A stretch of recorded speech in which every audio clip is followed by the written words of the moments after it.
Hitler's distorted vision of the world began to take a real shape. He annexed Austria, occupied Czechoslovakia. It became clear to everyone, to avoid a global catastrophe, Hitler had to be stopped. But Stalin refused to join the anti-Hitlerian coalition. Their idea was to destroy old order in Europe. And that was Stalin's big idea. Let Hitler be a bad guy. He will go and destroy all the order in Europe. There will be no parliaments, no trade unions, no armies, no governments. And then Stalin will come as a liberator. Liberator. Millions of people will be sitting in concentration camps, hoping for someone to liberate them. And Stalin and the Red Army will come as a liberator. That was his plan. But Hitler had neither the resources nor the secure rear borders to wage a large-scale war.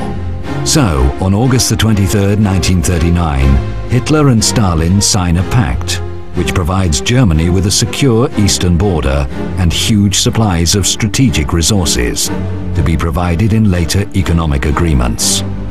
On August the 24th, the Nazi Foreign Minister Ribbentrop reports to Hitler on his visit to Moscow. Hitler rejoices. Now he has everything he needs to start the World War. September 1st, 1939, Hitler attacks Poland from the west. Poland is desperately resisting the Nazis. But then, on September the 17th, Poland is unexpectedly attacked from the east by the Soviet Union.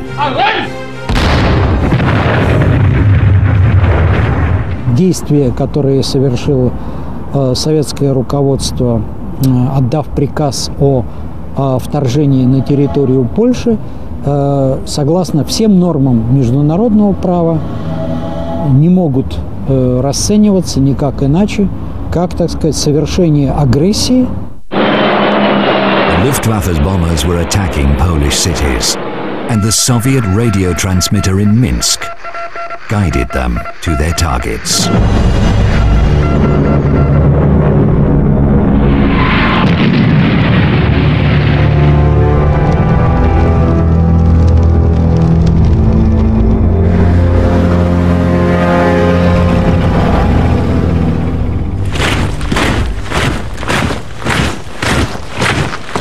The Red Army looked different then.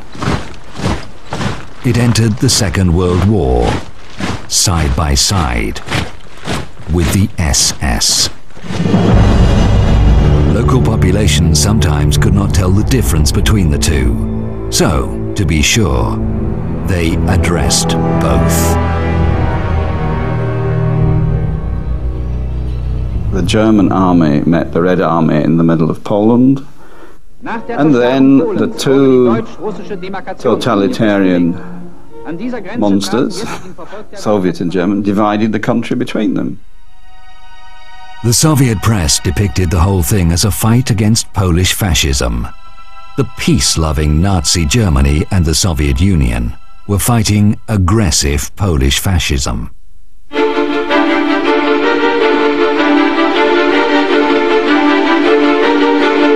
What the world did not know was that both dictators had agreed on more than Poland. In a secret protocol signed in the Kremlin a week before the war started, Hitler and Stalin agreed on the division of Europe. Сначала в этом проекте, который предлагал Риббентроп, этого не было. И вот как ни странно, инициатором составления вот этого тайного дополнительного договора был Сталин сам. А мы отрицали, понимаете, потому что он настолько, как говорится, агрессивный, что это не к лицу коммунистической партии, и отрицали, что не было такого до последнего дня, все время отрицали. By this secret protocol, Hitler gave the green light for Stalin to occupy a number of European countries. The first on the list was Finland.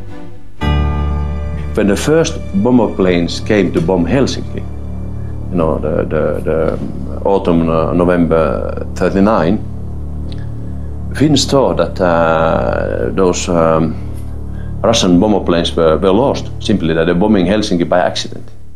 Again the Russian bombers zoom over Helsinki. Again a proud city is shaken by the roar of destruction. Just feel your own heart beating faster as you see the buildings falling under the impact of the bombs. Moscow labelled Finland a fascist regime and launched a massive ground attack.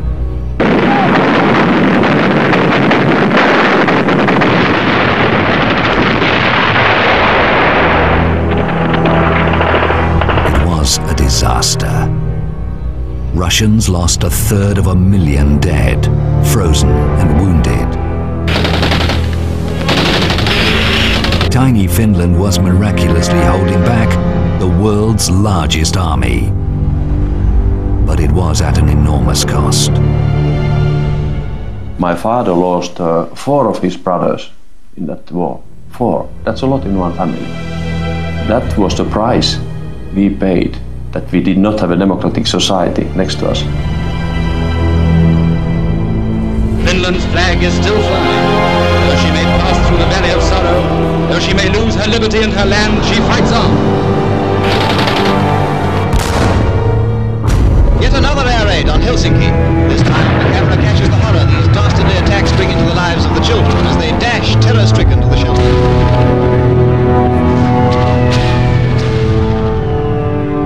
People cowering against a wall for safety from aerial death. This is the mark of warfare against women and children. As the Russians retreat from the Arctic villages, even if they can't win, they can still burn and destroy. For its brutal aggression against Finland, the USSR was expelled from the League of Nations. The Kremlin's rhetoric about a fight against Finnish fascism was not taken seriously. Only 3 countries had previously been labelled as aggressors by the League: militaristic Japan, fascist Italy, and Nazi Germany. Now they were joined by the Soviet Union. In Europe, the Soviet Union had only one ally left: Hitler.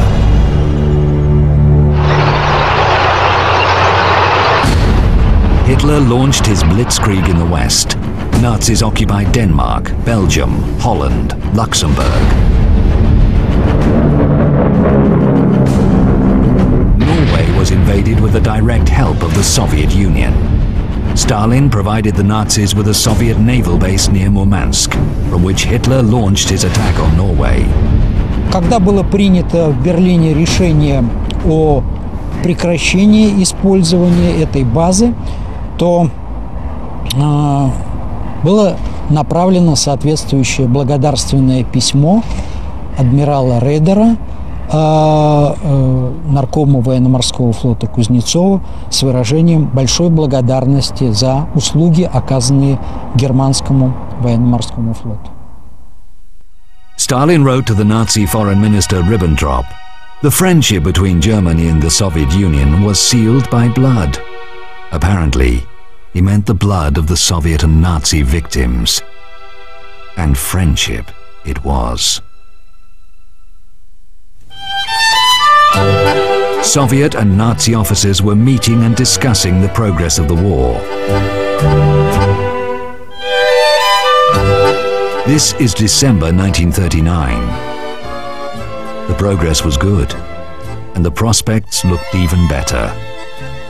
There was reason to celebrate.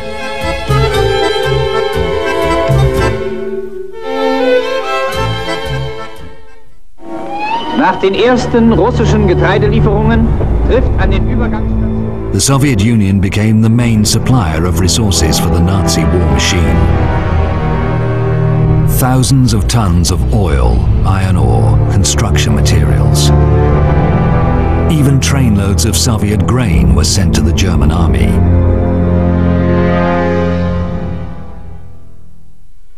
Soviet citizens were starving, but their government was sending food to Hitler.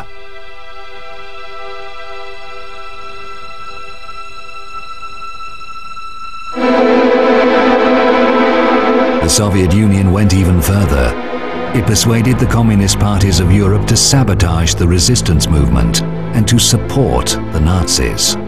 Comforting to see Parisian workers talking to German soldiers as friends in the street or at the corner cafe. Well done, comrades, and keep it up. Even if it displeases the middle classes, the brotherhood of man will not remain forever a hope.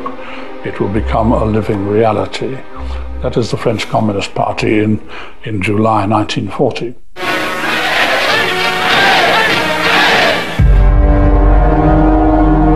Communist Party say today that they were resistant well before the June 1941 when Soviet Union was attacked. In fact, they were in fight with the Maréchal Pétain's government more than the German.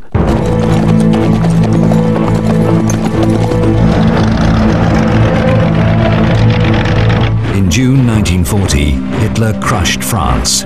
Stalin, meanwhile, occupied Lithuania, Latvia, and Estonia. The only country in Europe still resisting Hitler was Great Britain. If Great Britain goes down, the Axis powers will control the continents of Europe and Asia and Africa and Australasia and the high seas. And they will be in a position to bring enormous military and naval resources against this hemisphere. The US President Roosevelt regarded the Soviet Union as an Axis power. It was evident to everyone Stalin was in the fascist camp.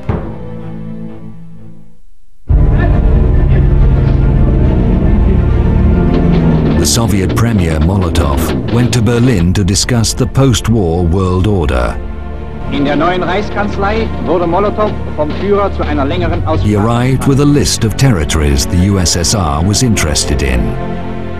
While Hitler and Molotov were discussing it, the other Soviet comrades enjoyed the company of Goebbels, who must have talked about the advantages of Nazism, because it was the Soviet Premier Molotov and not Goebbels who warned the West not to fight Nazi ideology. More than that, in his address to the Supreme Soviet in the Kremlin, Molotov declared that fighting Nazi ideology was actually a crime. It was published in all the largest Soviet newspapers. Later, that page will disappear from the public libraries of the USSR, along with many other pro-Nazi statements of the Soviet government. But why was fighting Nazism a crime in the Soviet view? Because mass killings and concentration camps were based on that ideology. Work makes you free. The Nazi camps. Work is an honor. The Soviet camps. If someone wanted to fight the ideology behind it, he would end up fighting the Soviet regime too. Molotov knew it.